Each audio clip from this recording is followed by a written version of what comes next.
لیکن اللہ کو منظور تھا کہ جو کام ہو کر رہنے والا تھا اسے کر ہی ڈالے، تاکہ جو مرے بصیرت پر یعنی یقین جان کر مرے، اور جو جیتا رہے وہ بھی بصیرت پر یعنی حق پہچان کر جیتا رہے۔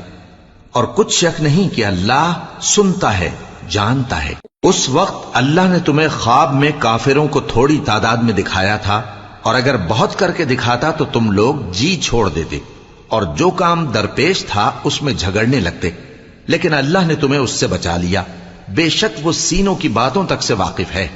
اور اس وقت جب تم ایک دوسرے کے مقابل ہوئے تو کافروں کو تمہاری نظروں میں تھوڑا کر کے دکھاتا تھا، اور تم کو ان کی نگاہوں میں تھوڑا کر کے دکھاتا تھا، تاکہ اللہ کو جو کام کرنا منظور تھا اسے کر ڈالے۔ اور سب کاموں کا رجوع اللہ ہی کی طرف ہے۔ مومنو، جب کفار کی کسی جماعت سے تمہارا مقابلہ ہو تو ثابت قدم رہو، اور اللہ کو بہت بہت یاد کرو تاکہ مراد حاصل کر لو۔